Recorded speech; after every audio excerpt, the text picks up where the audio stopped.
Primeiramente, eu gostaria de agradecer muito à Débora, ao Eduardo e à equipe Gaia pelo convite para participar desse evento.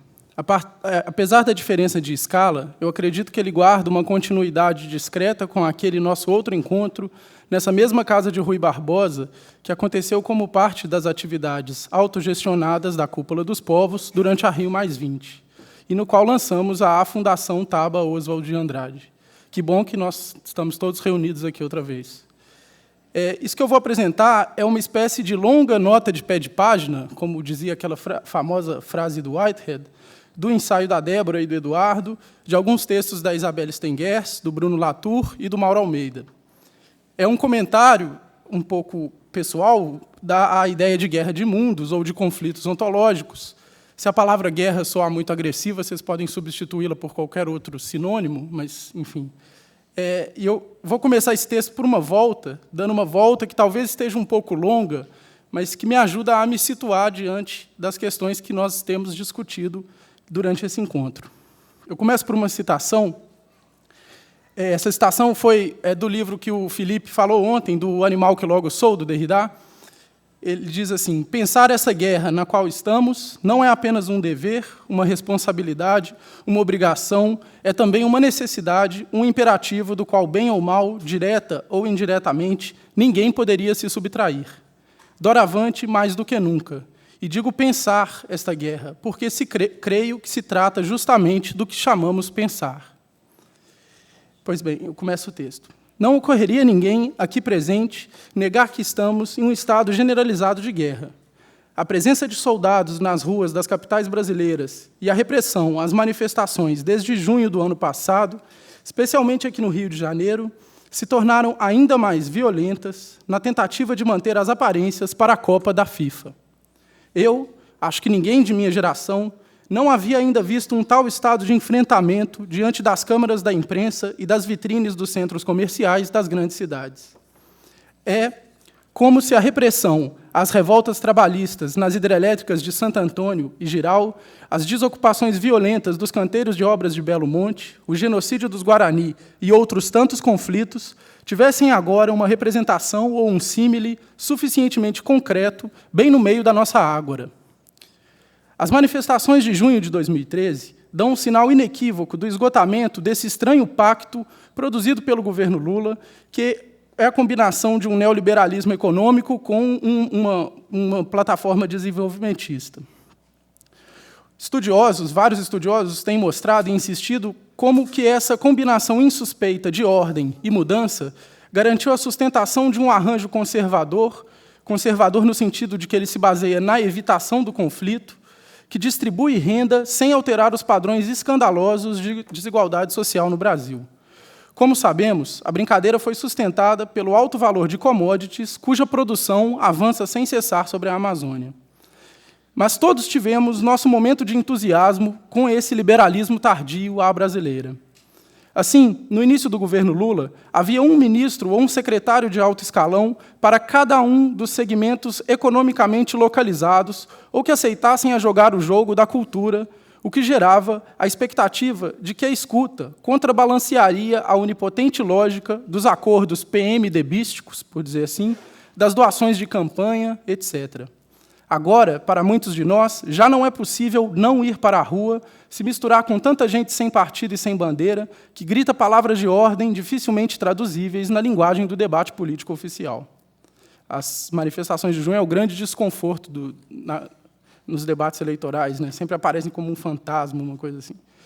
Como quer que vejamos os enfrentamentos que ocorreram nas ruas no centro aqui do Rio de Janeiro, eles são uma pequena amostra da violência que se tem praticado nos morros cariocas, especialmente desde a implantação da primeira unidade de polícia pacificadora no Morro da Dona Marta, aqui no Rio de Janeiro, em 2008. Na ocupação militar de morros e favelas, como se sabe, foi aplicada a doutrina dos pontos fortes, desenvolvida pelo Exército Brasileiro durante sua liderança numa missão de paz implementada pela ONU no Haiti desde 2004. Esse tipo de desenvolvimento tecnológico, depois aplicado a um colonialismo interno, é um perfeito exemplo sul-sul daquilo que Foucault chama de efeito de retorno. Muitos haitianos, castigados, então, pela combinação catastrófica dessa instabilidade política, terremoto e a disseminação do vibrião da cólera, que tudo indica que foi levado para lá pela própria ONU, continuam chegando às centenas na tríplice fronteira Brasil, Peru, Bolívia, atraídos, dizem, pela possibilidade de participar como força de trabalho nesse nosso milagre econômico contemporâneo. Eles, que nos apresentam uma imagem muito mais pertinente do nosso futuro do que as propagandeadas pelos futurólogos da Google, viajam pela recém-concluída Interoceânica Sul.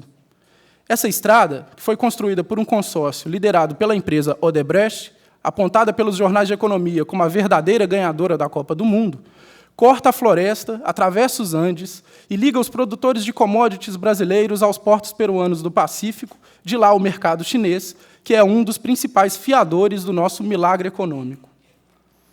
Ela é a principal causa apontada pelos estudiosos para o crescimento súbito das taxas de desmatamento na região, e há uma clara correlação entre o término de seu asfaltamento e a expansão da mineração ilegal de ouro no Madre de Deus. A ocupação militar dos morros cariocas coloca-se também, ao menos nominalmente, como combate ao poder dos cartéis de tráfico de cocaína, parte da longa e ineficiente guerra contra as drogas. Um relatório divulgado pela ONU no ano passado apontava o Peru como o país com a maior área de cultivo ilegal de coca do mundo.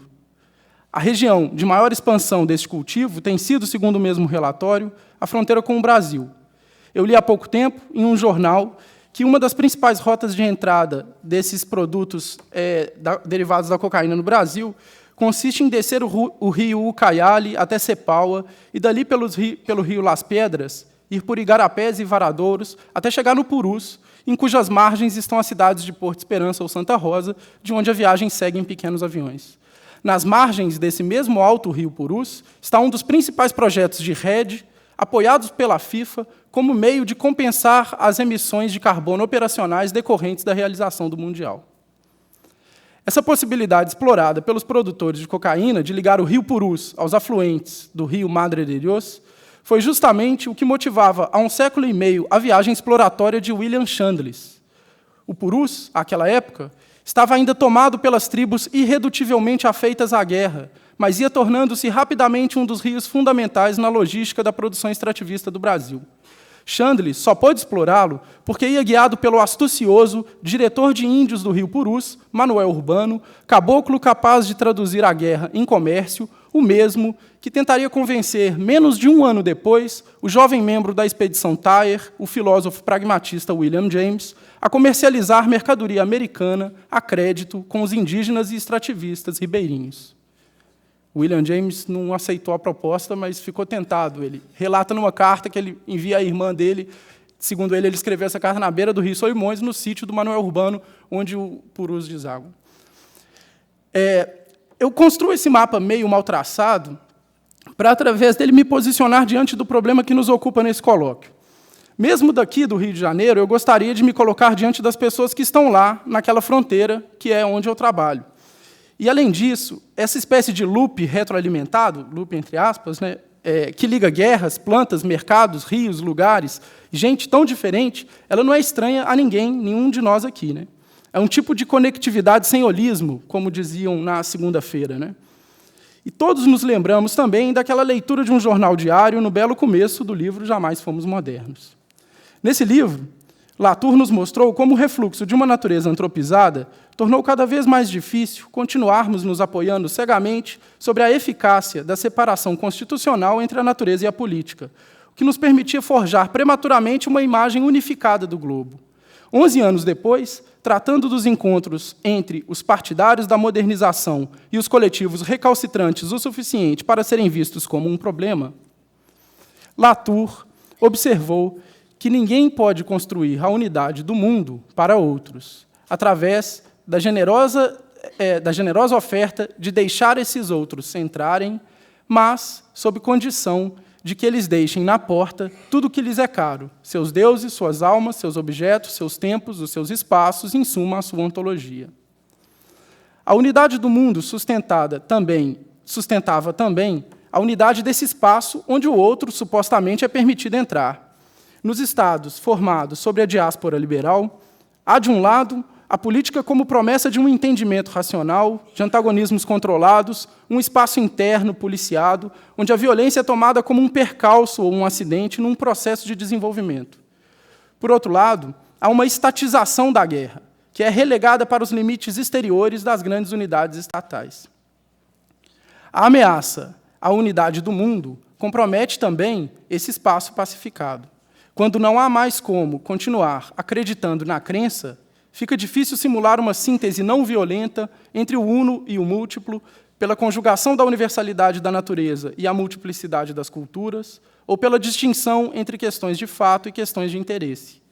Por isso, Latour afirmou que estamos no meio de uma guerra de mundos. E eu cito uma passagem: a guerra não significa necessariamente sangue e armas, mas antes a ausência de uma referência que possa determinar as questões.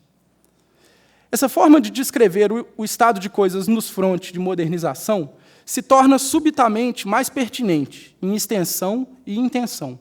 Os conflitos ontológicos, para usar a expressão do Mário Blaser ou do Mauro Almeida, passam a se configurar não apenas no encontro entre os modernos e as formas indígenas de mundiação, como dizem os pragmatistas, a dona Haraway, mas em qualquer confronto sobre os modos de ocupar o tempo e de viver o corpo, sobre a questão dos organismos geneticamente modificados, no conflito entre as forças secularizantes e as configurações onde é inaceitável que Deus não tenha um papel político, ou no conflito entre a agroindústria e as formas de viver, para as quais a morte e a tortura de animais para propósitos humanos é muito mais problemática do que parece.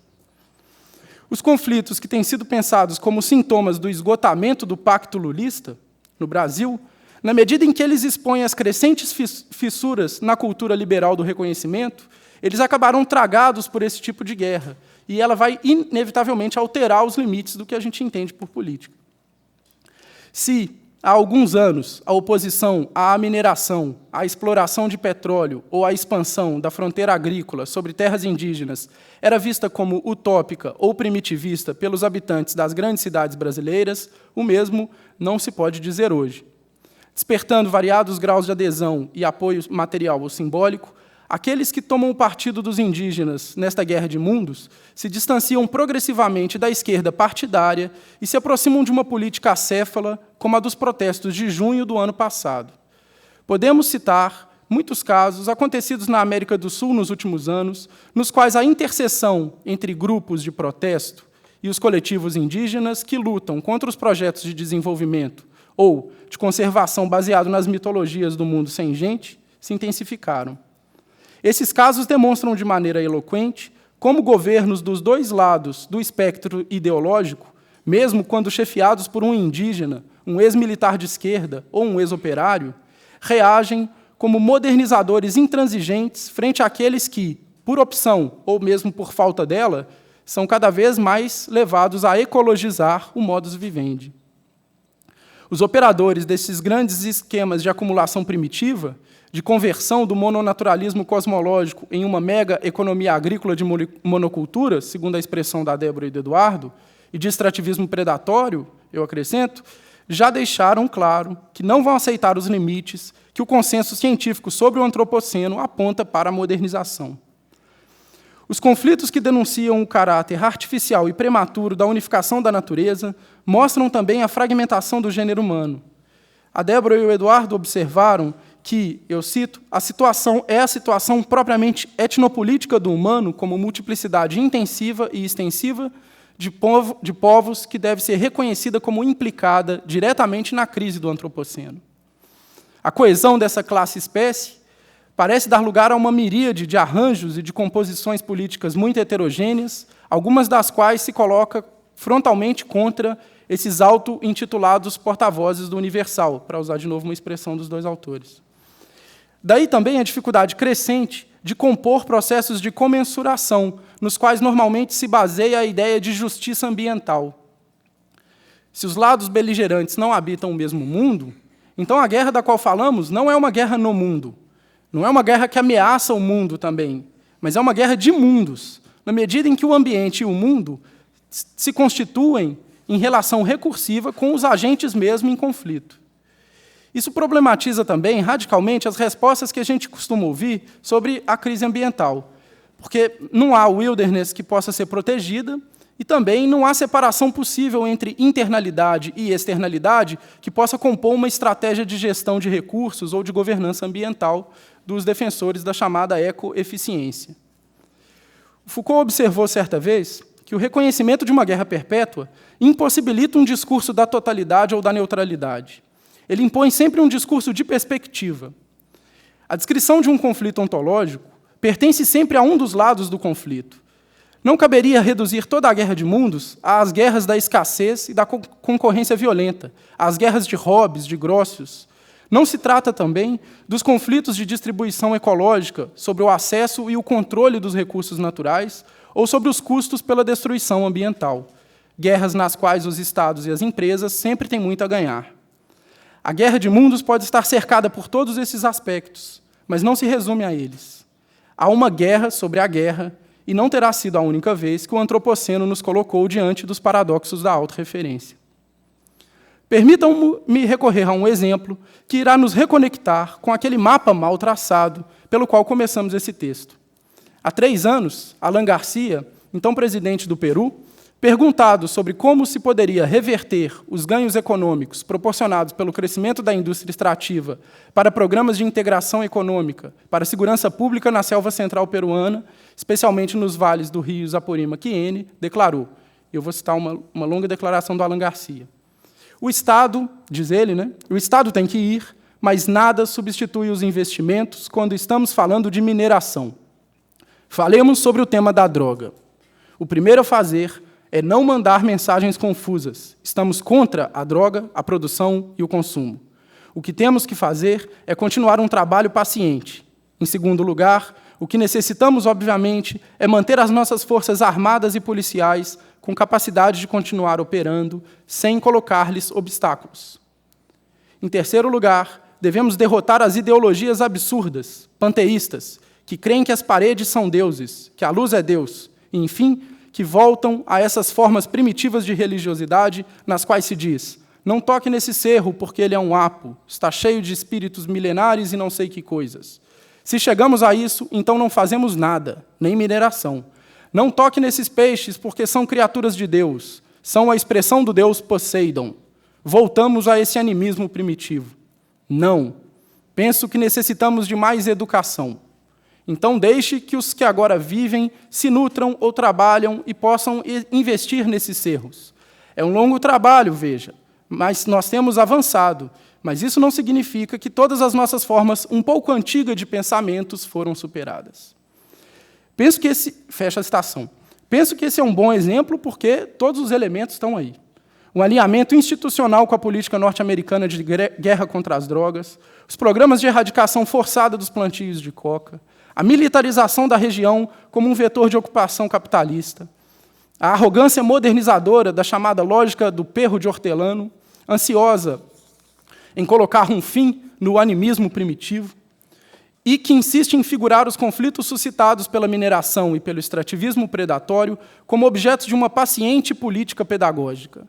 Quem acompanha a situação da selva peruana, de perto ou de longe, observa que pouca coisa mudou na administração de Ollanta Humala.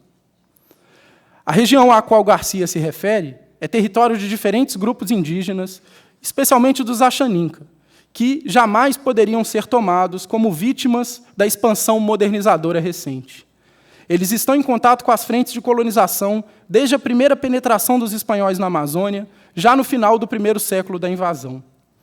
A famigerada resistência xaninca está diretamente ligada à sua flexibilidade e à sua autonomia. Desde os primeiros relatos franciscanos, registra-se, entre eles, a ausência de grandes lideranças centralizadoras, um gosto intransigente pela liberdade, mas também uma notável capacidade para o confederacionismo em tempos de guerra.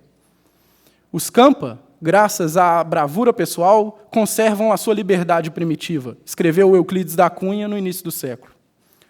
Os missionários foram alvo da guerra xaninca diversas vezes por sovinarem ferramentas de metal ou por interferirem demais na biopolítica indígena, pela imposição da monogamia e do trabalho cotidiano ou pela tentativa de controlar o dia a dia e a movimentação de crianças e mulheres. Ou seja, tudo aquilo que a gente tolera, eles não toleram, Os Achaninka estiveram também no centro da enorme revolta de Juan Santos Atahualpa, que, a partir de 1742, expulsou colonizadores laicos e missionários dos territórios indígenas, dando início a quase um século de autonomia para a imensa rede sociopolítica que liga os Pano do Interflúvio, os Piro do Baixo Urubamba, os Achaninka, os Amuexa e outros povos. Essa região só começou a ser plenamente reconquistada ao longo do século XIX, quando se consolida uma visão dos povos da floresta que não os reconhece como inimigos. Eu cito Rivero, se começa a discutir com mais intensidade a necessidade de civilizar os amazônicos através da educação, já que é a ignorância que não os permite viver nem aproveitar bem os seus recursos. A partir daí, o avanço das colônias agrícolas só não foi mais violento do que a exploração do caucho, que foi iniciada em 1870. Arthur Wettermann, engenheiro do Departamento do Amazonas, em 1877, dá um exemplo eloquente da formação de uma espécie de aparelho de captura-mundo. Ele conta como um velho prisioneiro Achaninka lamentava-se e recomendava aos seus companheiros de infortúnio a união para recobrar a sua liberdade e manter os seus direitos herdados desde tempos imemoriais. Direitos que eles, Achaninka, julgam sagrados, mas que a civilização não reconhece àqueles que querem viver fora da comunidade das nações, como se não fossem parte do mundo. Fecha a citação. Mesmo os guerrilheiros da insurgência maoísta, denominada o Movimento de Esquerda Revolucionária, quando entraram em contato com os Achaninka em 1965, tiveram sobre eles as mesmas ideias. A eventual adesão dos indígenas à sua causa era a confirmação de uma lei da história, um acerto de ponteiros entre a temporalidade estacionária dos povos da floresta e a luta internacionalista da esquerda. Os guerrilheiros não conseguiam perceber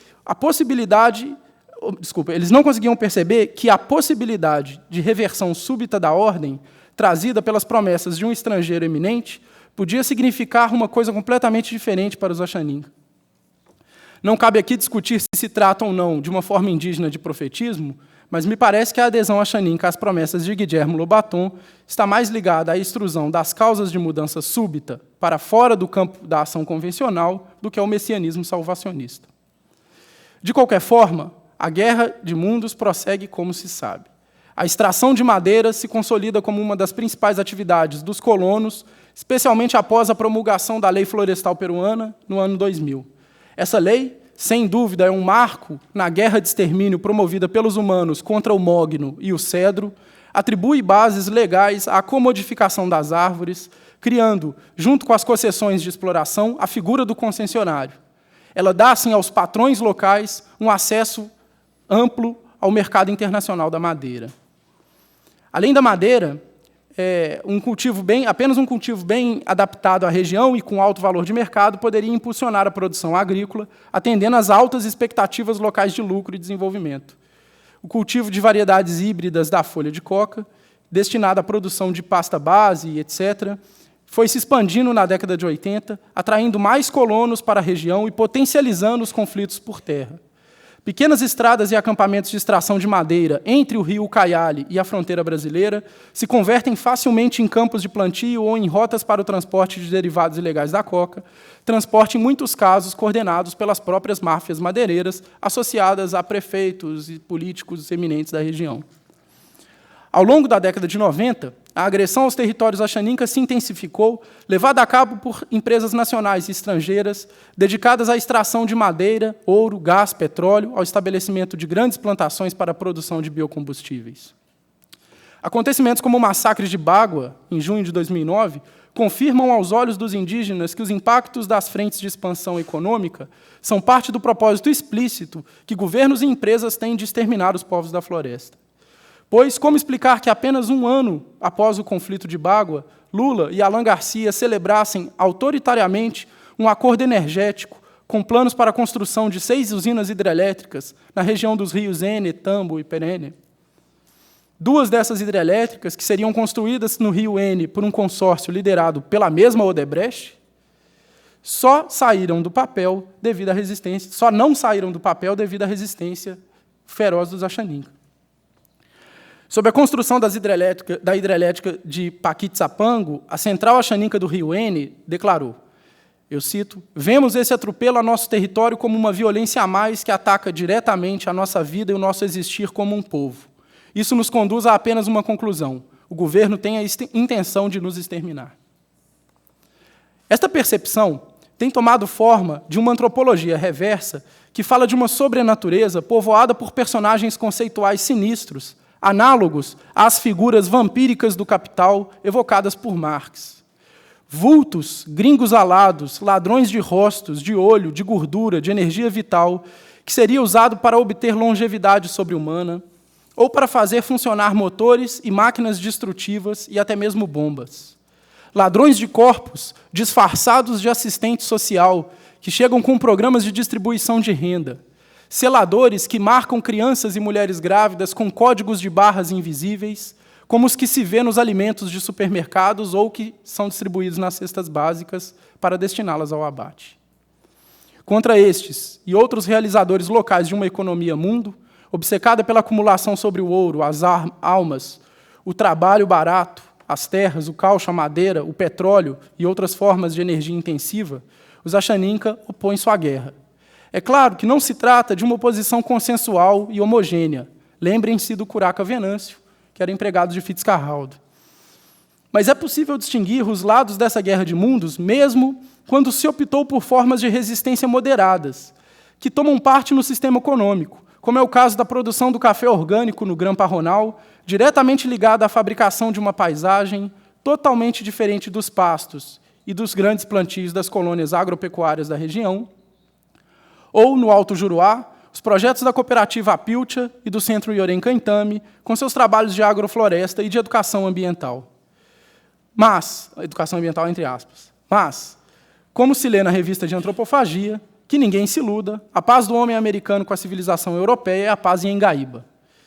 Em janeiro de 2001, após uma série de invasões de madeireiros na terra indígena Campa do Rio Amônia, Moisés Pianco, importante liderança e xamã, declarou ao jornal Folha de São Paulo: "Nós estamos preparados para defender nossa tribo. Queremos que tudo seja resolvido de forma pacífica, mas se a natureza estiver em risco e nada for feito, nós vamos matar e morrer lutando pelo nosso povo."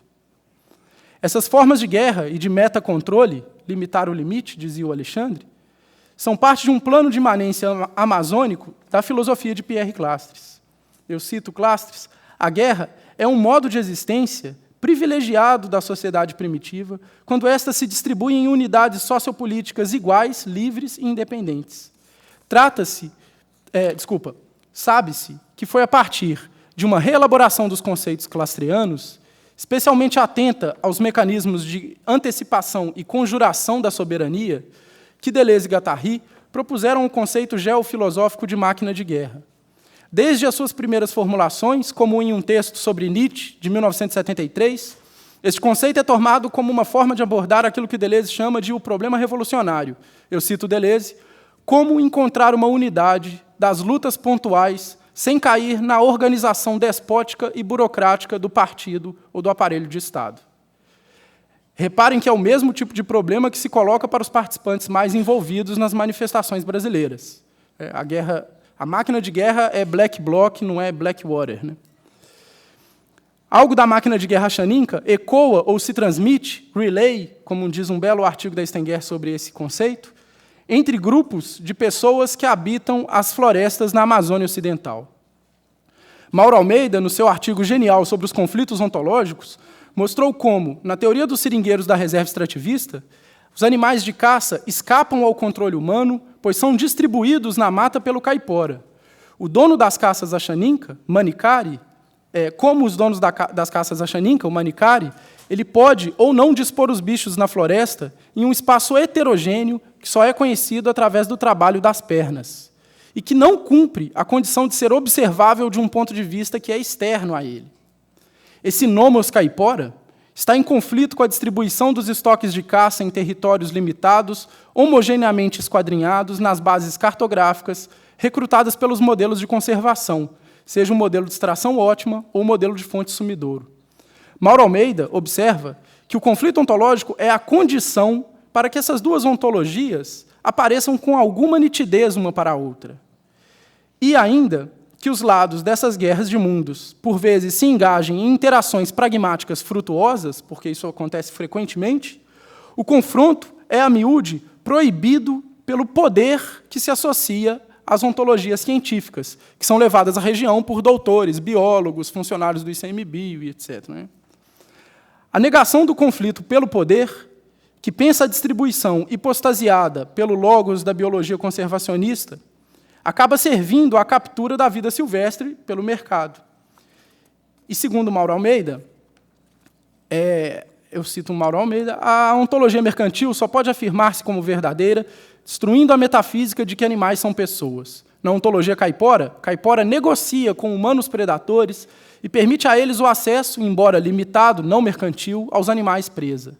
Mas não nos enganemos. Não se trata de conflitos culturais, e sim de guerras ontológicas, porque o que está em jogo é a existência de entes num sentido pragmático. É a questão de vida e morte, para a caipora, para as antas, para os macacos, para a gente de verdade, para as pedras e para os rios. Eu fecho a citação. E eu termino. Independente do coeficiente de violência atual acarretado por esses conflitos de mundos, eles apontam para o momento onde se decidem questões recursivas, que são cruciais e que nos remetem, por exemplo, aos comentários sobre o comparativismo consequente que o Maniglier fez na segunda-feira, ou ao problema semelhante àquele apontado por Stengers, acerca do encontro entre uma escala global de modelos científicos e outros 1000 processos que poderíamos chamar de Gaia. E a Stengers observava que a questão da escala global é uma escala, digamos assim, uma questão um pouco metodológica, ou de como se produz esse conhecimento, e o problema acontece quando uma espécie de poder operacionaliza essa escala para opor ela às diversas outras partes. Mas, enfim. Se trata de resistir ao poder que captura a ciência e que faz dela uma instância de supressão e exterminação dos mundos minoritários, então eu acredito que, quando se fala em paz, ou mesmo em armistício, todo cuidado é pouco.